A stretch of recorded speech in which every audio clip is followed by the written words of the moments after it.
once again back to I Love You, Colonel Sanders. I don't know why I'm back in this game, but here we go.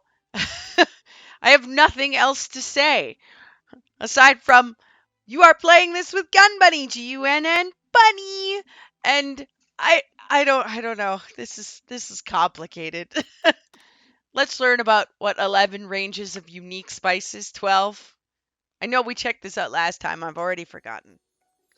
Okay, I think I started in the right place. It weirdly did not save, so I'm either one panel ahead or one panel behind. I'm not entirely sure, but just assume that I have maintained all the adequate integrity of this game. Colonel Sanders lifts a large bucket above his head. Its contents glimmer in the light. Piled high are huge pieces of chicken, breaded and fried to a crispy golden finish. The aroma envelops you and you begin to feel warm and safe. Colonel Sanders has filled a bucket with chicken. What a novel concept. Your stomach begins to grumble as if to say, stop thinking and start eating. Colonel Sanders, for years I have been developing a secret recipe for the perfect fried chicken. By my calculations, nothing less than 11 herbs and spices are required to achieve the perfect balance of flavors. You look around and notice that every other student has a pen and paper and is scribbling notes as fast as they can. See, we're just a little ahead. But that's all I can say about that. What do you think you are? What? You think we want your stupid secret recipe, dude? Pshaw. Nah, my dude, nah. I'm just drafting a last will and testament in case one of those ingredients is poison. Got him? He looks around nervously to see if anyone else is laughing at his sick burn. You wait to see what zinger Ashley has prepared to follow up, but she suddenly takes a different approach. Yeah, and I was like writing in my diary. Dear diary, today I smelled something beautiful. I knew at that moment that only hands of a true gentleman could fry chicken so tender. You see her body language change from bitter and evil to sweet and innocent as she slides closer to Colonel Sanders. She realizes that he is destined for greatness and fame. With cooking skills like this, she wants him all to herself. Oh, please. Well, Van, the man, if you don't want any, I'll take his. Whoa, hold on. I guess I'll try it.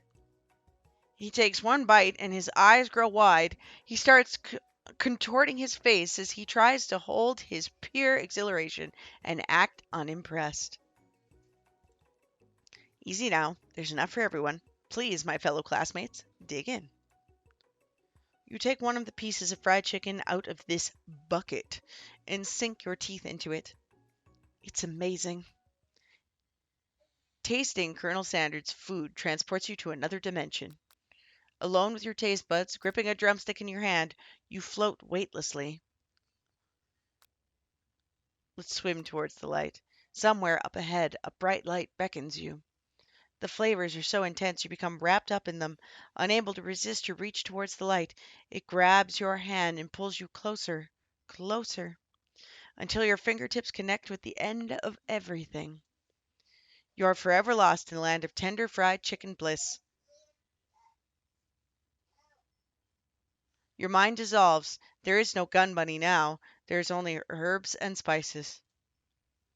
Though Miriam tries to revive you, she cannot. Game over. Let's try again. Maybe not swim towards the light. All right, let's savor the moment and everything that it tells you about Colonel Sanders' culinary heart. The flavors in your mouth are beautiful, pure, heavenly. What a guy. Alone with the flavors, you feel something that you can only describe as love for a man, for a flavor. Are they the same? After after tasting his food, you try to get some one-on-one time with Colonel Sanders. You approach him. Colonel Sanders smiles ever so softly as you approach. He stops what he's doing and allows you to break the silence. Colonel, I wondered if I could talk to you for a second. Anything for a fellow chef. What exactly was on that chicken? Haha, how bold to come out and ask. It's an idea I had, new combinations of flavors that will make my fortune and establish my legacy for all time. as I open a chain of highly successful, moderately debatable, fried chicken restaurants. No big deal. It's just you and me here talking. I can keep a secret, in fact. I've got some of my own that I'd be willing to trade. What's the rush? The semester is only getting started. We've got 2 more whole days to get to know each other. He's clearly not going to give up easily, but it doesn't hurt to be persistent. You know what they say about secrets, Colonel. Shouldn't learning be fun? You've got moxie. I'll give you that. Colonel Sanders looks both ways to make sure you're truly alone, and then leans in. You can feel his warm breath as he whispers, just one ingredient, but you can't tell. Assume it's salt. It's something my great grandmother taught me. Salt? Wow! You never have guessed that. In fact, you're not even sure where you'd get some if you searched. While you're wrapped up in that huge revelation, you notice that Colonel Sanders has disappeared, while everyone else is still in the cafeteria. You decide to look for him. You find Colonel Sanders outside, standing in the quad. Oh, it's you again. Howdy, I'm stalking you. Sometimes I like to come outside and look at the school buildings. I think about how my story will continue on after I've graduated. Poor people will manage you. You will be eventually defeated by Popeyes. It sounds like you have big plans. I dare say the biggest. I will leave my mark on this world. You can bet on that. Alone together for the first time, you figure now is the perfect moment to show your own personality to him. Nag him to show your own strength. Wow him with a big idea. Add an additional ingredient to really spice things up. Be modest but thoughtful.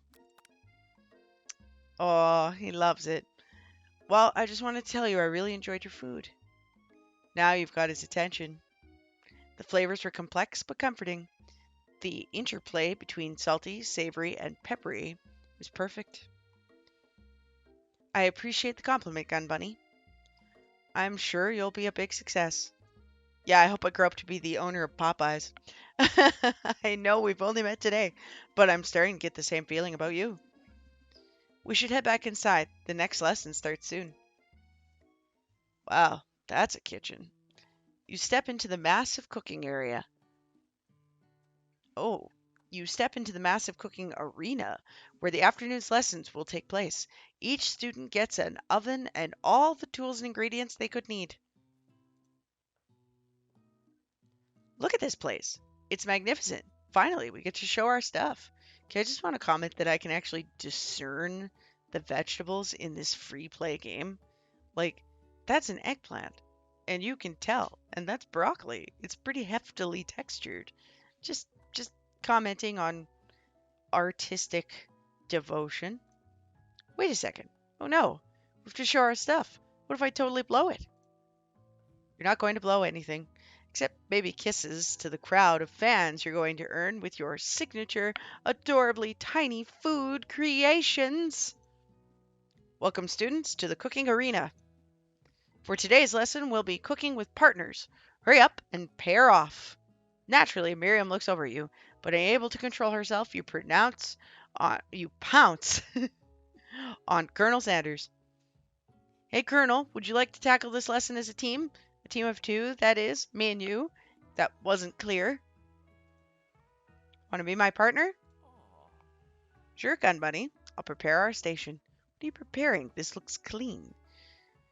Without you as a partner, Miriam is left standing all alone. 2 different students quickly take notice. Hello, new partner, says Pop and Robot. Beep, boop, bzz. Oh my, 2 potential partners. I'm so sorry, gentlemen, but I don't know who to choose. It looks like you have to pick for her. Friend duties can be a little awkward, but that's the price you pay for not being alone forever. Who do you want to ask Miriam to partner? Well, I'm picking the robot. Like, come on. That's obvious. Clank. Sorry, Pop. I think Miriam will be partnering with Clank today. It's okay. I already ate. It's not entirely clear Pop has any idea what the point of school even is at this juncture. Clank is clearly excited to have some attention. He heats up and begins to roll back and forth. Whoop, whoop, whoop. Hold on there, fella. We don't even know the assignment yet.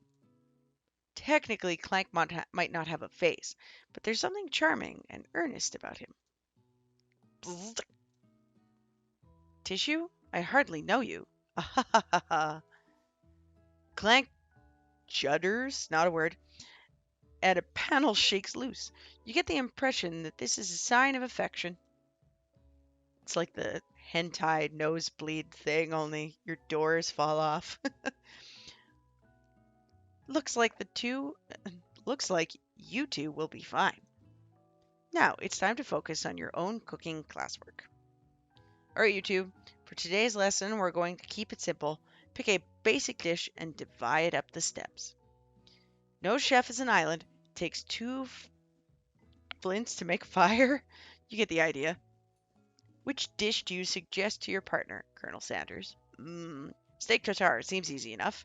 It's fancy and you don't even need to cook it. Using octopus will blow Colonel Sanders' mind. Oh, your grandmother's mashed potatoes and gravy.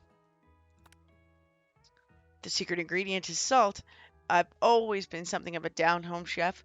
I was thinking we would make something warm, inviting, comforting. Maybe mashed potatoes. And gravy. I couldn't imagine one without the other. Colonel Sanders casts a coy look at you, causing your whole face to go beet red. Embarrassed, you quickly turn away. I'll go get the potatoes. No, please, let me. Picking perfect produce is a passion of mine. It's mashed potatoes. Looks like things are getting pretty fresh around here. Does someone have a crush on Colonel Sanders? We're just cooking partners. Mind your own business. Sanders is my business, and you'd better keep your fingers off my man. Did someone call for me? No, geez, Van. Well, I'm over here crushing Gun Buddy's dreams. You're supposed to be taking care of our classwork. That was the deal, remember? Colonel Sanders returns, arms full of peeled potatoes. Wow, he's fast. He tosses them into a boiling water, turns his attention to you and your old friends. Oh, howdy there, Ashley. Van. Are we working in quartet instead of a duet now? Actually, no. Looked like Gun Buddy was struggling, so we offered to give them a hand. You know how it is. These young amateur chefs need a lot of mentoring. I was going to say, Colonel Sanders, maybe we could also teach you a thing or two about fancy food. Maybe one day you might be able to get up to my level. Ha! Doubt it. Don't be rude, Van. Personally, I have no doubts whatsoever about Colonel Sanders' ability to concoct creations worthy of admiration. After all, your fried chicken was quite spectacular. But, Colonel, if you ask me, I might make a better partner for you than this thing that has positioned itself at your station. Don't you feel deep down that we cast complementary shadows? We fit together, like a thigh and a drumstick. It just makes sense. Nothing about this makes any sense, but one thing is clear. She's coming for the Colonel, if you don't watch out. Ashley is really going at you hard. You need to ask for some backup before things get ugly. No, we've been kind of scorning Miriam, so let's turn to Colonel Sanders, hunk of hunks, in your time of need. I'm here to learn and express myself via my cuisine, not bicker with prima donnas. Partners were chosen at the beginning of class, so let's all respect the format, okay? Turn to Colonel Sanders to confirm that you're on the same page. Choose Colonel Sanders, and Colonel Sanders chooses me. Isn't that right? A businessman respects all fair agreements, from contracts to handshakes. I took on Gun Buddy as my partner for this activity, and I stand by it. Based on your team's behavior, I'd say you're perfect for each other. Neither of you has Gun Buddy's natural talent or their loyalty. Being defended by Colonel Sanders leaves you feeling proud and full of potential.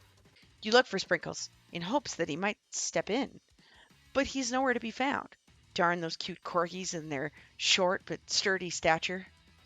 You look down at your station and realize that, in the tension of the moment, your hands have been cooking on autopilot. My potatoes are going to be gluey. Distracted by the drama, you've already crushed and boiled potatoes into perfectly creamy mashed texture. With plenty of butter and cream for flavor, it's as if your natural passion guided you through the steps and you know so well your attention was elsewhere.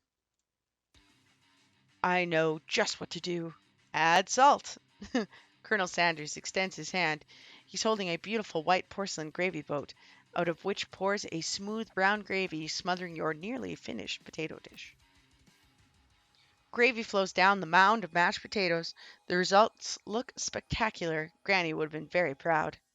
Colonel Sanders hands a spork out to you. You reach out and grab hold of it, but he doesn't immediately let go. The two of you stand holding the same spork, and for that small moment, all of the madness and pressures in this crazy world stops. Your eyes lock. The moment is electric. Time stands still. If you love something, set it free. Together, you dig the utensil into the mashed potatoes and lift a heaping sporkful up. And then you see Ashley with a sinister look. You know she's plotting against you to be with Colonel Sanders.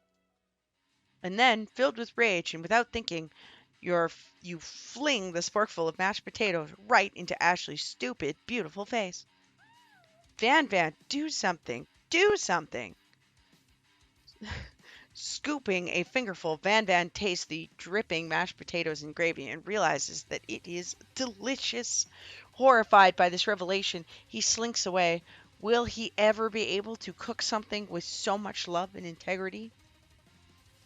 Hold on right there, Gun Bunny. We do not waste food in the Brum cooking arena. Colonel Sanders, I expect better from you. If you throw one more spoonful, you're both better be prepared to eat from wherever it lands. It's not a spoonful, it's a sporkful. See? Technicalities. Can I has potatoes face? Van rushes back over, a covered dish in his hand. Mashed potatoes and gravy, pathetic. In just a few minutes I've prepared a full meal. Gaze upon my specialty, braised tentacle of octopus in my silky saltwater sauce, plated on a battle axe blade forged in my supreme by my supreme chef ancestors. I'm not getting enough octopus served on axe. I gotta be honest. You've ignored me for too long. That ends now. It is I who will have the first bite, and you all look on with envy. The interrupting student rushes at Van and swipes a bite of his signature dish right off the plate. No, don't! Something about this dish doesn't strike my nose quite right. I think the octopus was rushed, and it may have turned in the process. The results could be toxic. Too late. It has been eaten. I think I left something in the oven. I don't feel so good. It killed him. Boom! Death. Ghost.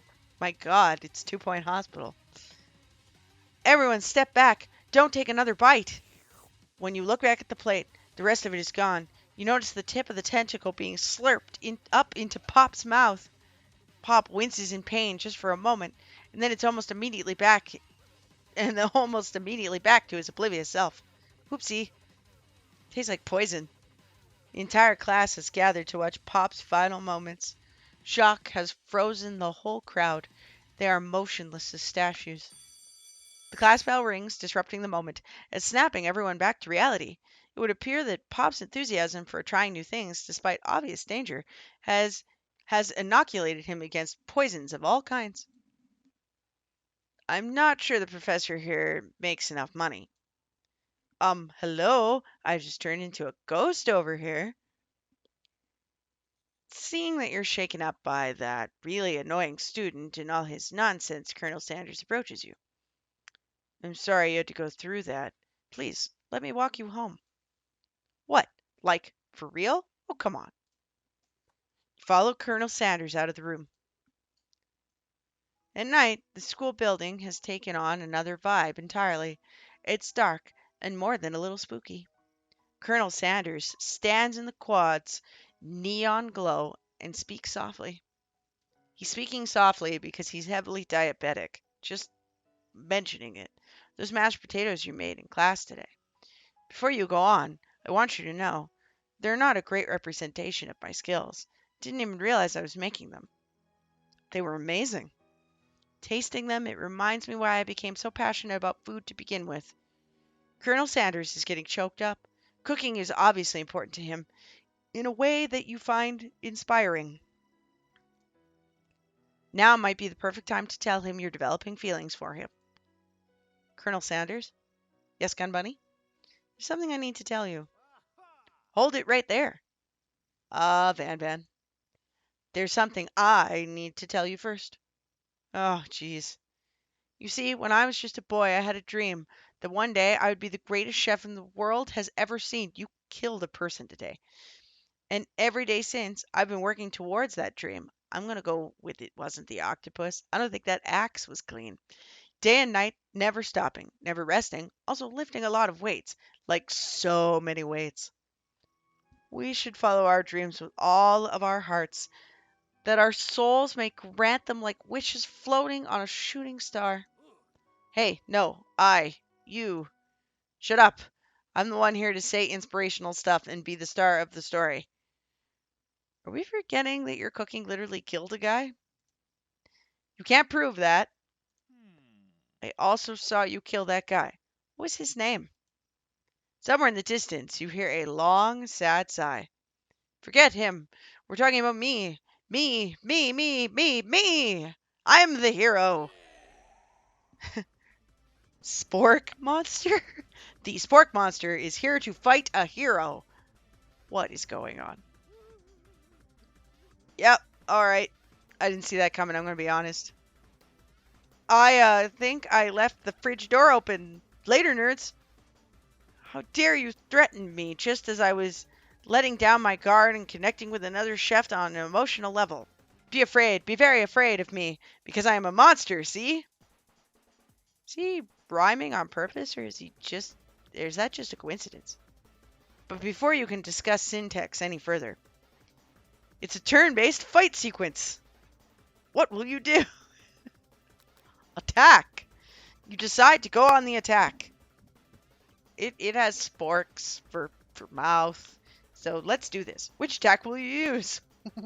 Cook with love. Does 1 damage. It just got real. That attack really upset Spork Monster. Spork Monster goes on the attack. They spit hot gravy at you. You take 1 damage. Rude. Attack. Decide to go on the attack. It worked last time, right? Cook with love. Does damage. Spork Monster won't forget this. Spork Monster is really feeling threatened by your attack. Spork Monster focuses their mashed mind and draws in energy from Mother Earth itself. They grow larger and more intimidating. How will you respond? Alright, defend, because that feels bad. You decide to defend. Which defense will you use? Trepidation?